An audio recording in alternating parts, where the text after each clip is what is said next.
뉴스 속 경제 이슈는 더 쉽고 깊게, 최신 고용 동향은 더 빠르게 전해드리는 고용브리핑 365 시간입니다. 이재동 기자 어서 오세요. 안녕하세요. 네, 오늘 어떤 이슈가 있을까요?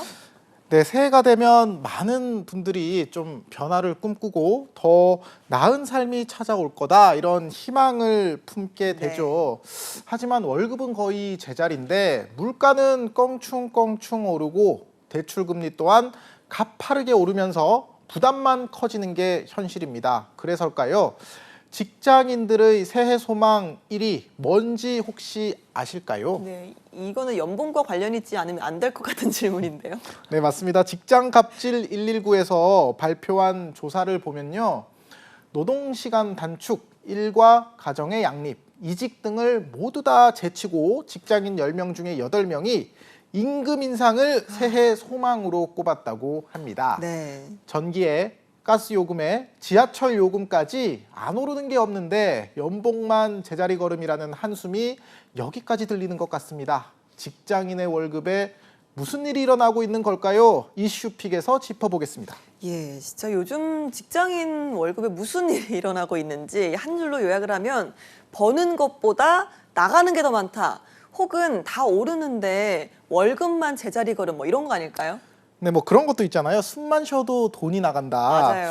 뭐 이런 그 심경 모두가 참 맞는 표현인 것 같은데 전기에 가스에 지하철 요금까지 오르는 상황에서 안 오르는 건 내 월급뿐이다 이런 말이 절로 나오는 요즘입니다. 왜냐하면 지난해 연간 소비자 물가 상승률이 5%를 넘기면서 외환위기 이후 최고치를 기록했지만 연봉 인상률은 그에 미치지 못하고 있기 때문입니다. 그렇습니다. 그런데 실제로 월급이 오르기는 좀 올랐다면서요? 네, 그렇습니다. 고용노동부가 발표한 지난해 11월 사업체 노동력 조사 결과를 보면요.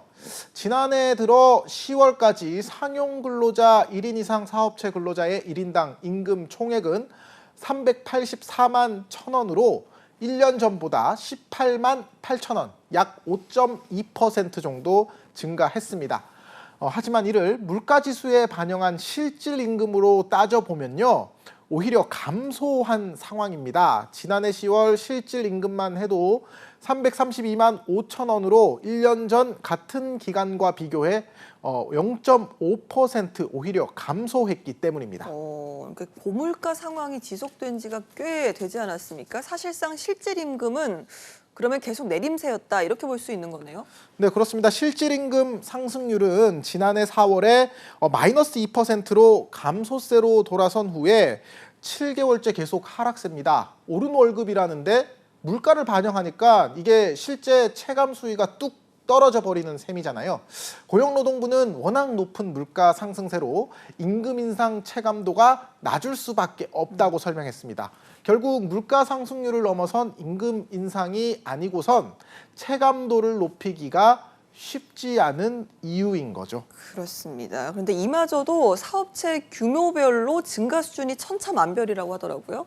네, 그렇습니다. 규모별로 명목 임금을 한번 보면 300인 미만이 330만 4천 원으로 4.2% 증가했고 300인 이상은 527만 8천 원으로 7.8%가 늘었습니다. 300인 이상 상승률이 높은 데 대해서 고용부는 제조업과 전문기술업 등에서 임금 협상 타결금 지급과 지급 시기 등이 변경이 되면서 특별급여 등이 늘어난 영향이라고 밝혔습니다. 근로자의 지위별로도 상용직과 일용직도 3% 이상 인상률에 있어 차이가 났습니다. 예, 이런 상황이다 보니 올해 새해 소망에 정말 연봉 인상이 간절한 상황인 건데요. 사실 외식 물가도 너무 올라서 점심 먹는 것도 상당히 좀 고민이 되고 부담이 되는 요즘입니다. 네, 그렇습니다. 직장인들에게는 사실 그나마 좀 숨통이 트이는 시간이 점심시간이거든요. 맞습니다. 요즘은 근데 이마저도 어렵습니다. 24년 만에 최대 상승폭을 기록한 고물가 상황 때문입니다. 연간 외식 물가 증가율은 7.7%로 30년 만에 최고로 높은 상승률을 보였습니다. 증가율이 가장 높은 갈비탕을 제외하고는 대표적 서민 음식인 짜장면과 김밥, 라면이 전년 대비 증가율 2에서 4위를 차지했습니다. 김밥 한 줄 가격은 3,000원을 넘어섰고 자장면은 6,000원대를 돌파했습니다. 그러니까 예전에 삼겹살 값이 좀 오르면 뭐 금겹살이다 이런 말 했었는데 요즘은 다이아 겹살에 등극했다는 이야기까지 나올 정도라고요? 네, 맞습니다. 이제 사실 삼겹살을 서민 음식이다 이렇게 부르기가 어려울 정도로 가격이 많이 올랐습니다. 삼겹살 200g은 19,000원대로 12% 올랐는데 가족끼리 외식 나가면은 5만 원 이상 뭐 훌쩍 넘어가고 있습니다. 고물가가 이어지면서 생활 물가 각 분야에서 만 원대 법칙이 점점 깨지고 있는 겁니다. 아유, 많이 올랐네요. 좀 설을 앞두고 더 오르지 않을지 걱정도 참 됩니다. 네, 그래서 정부에서도요, 설 연휴를 앞두고 좀 물가 안정 대책이라는 거를 내놓긴 했습니다. 유례 없는 고물가를 고려를 해서 성수품 공급과 할인 지원 등을 역대 최대 규모로 늘린 겁니다. 우선 설 연휴에 사과와 배 등 성수품을 20만 8천 톤 공급하겠다는 겁니다. 평소 공급 물량의 1.4배 규모로 배추, 무, 소고기, 돼지고기 등 총 16개 품목이 포함되어 있습니다. 예, 모두 역대 최대 규모라고 알고 있는데요. 이 밖에도 할인 지원에도 나섰다고요. 네, 그렇습니다. 조금이라도 좀 저렴한 가격에 많은 서민들이 물건을 살 수 있도록요. 농축수산물 할인에도 역대 최대 규모인 300억 원을 지원하기로 했습니다. 할인 지원 한도는 1인당 10,000원에서 2만 원으로 올리고 전통시장은 최대 4만 원까지 할인받을 수 있게 했습니다. 이번 달 한 달간 온누리 상품권 할인 구매 한도와 할인율도 확대됩니다. 지류형은 70만 원, 모바일이나 카드형은 100만 원까지 할인받아 살 수 있고 카드형의 할인율은 5%에서 10%로 늘어납니다. 알겠습니다. 자, 한컷 이슈 오늘은 어떤 소식 준비하셨을까요? 네, 이렇게 주머니 사정 참 팍팍할 때요. 모바일 상품권 이런 선물을 받는다면 너무 좋겠죠. 직접 만나기 어려운 이들에게 감사의 마음을 전하기 위해 모바일 상품권 선물 많이들 하는데요. 그런데 많은 수의 모바일 상품권의 유효 기간이 너무 짧아서 오히려 소비자가 손해를 보는 구조라고 합니다. 간단하게는 커피 쿠폰부터 뭐 화장품 선물, 거의 만물상 같은 모바일 선물의 세계입니다.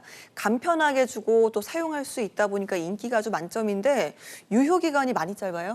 네, 그렇습니다. 한국소비자원이요, 주요 온라인 몰에서 판매되고 있는 모바일 상품권 215개를 조사를 했습니다.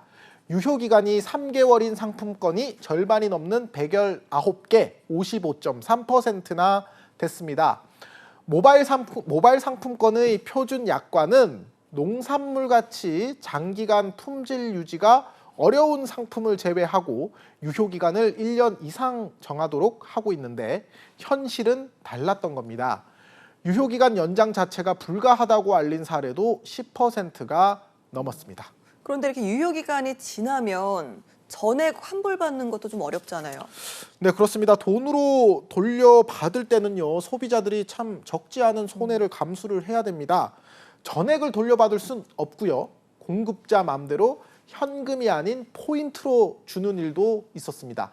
심지어 상품권을 쓰려고 할 때 원재료 상승 등의 이유로 추가 요금을 요구하는 때도 적지 않았다고 합니다. 네, 소비자에게는 굉장히 좀 불리한 구조로 보입니다. 개선이 좀 필요할 것 같은데요.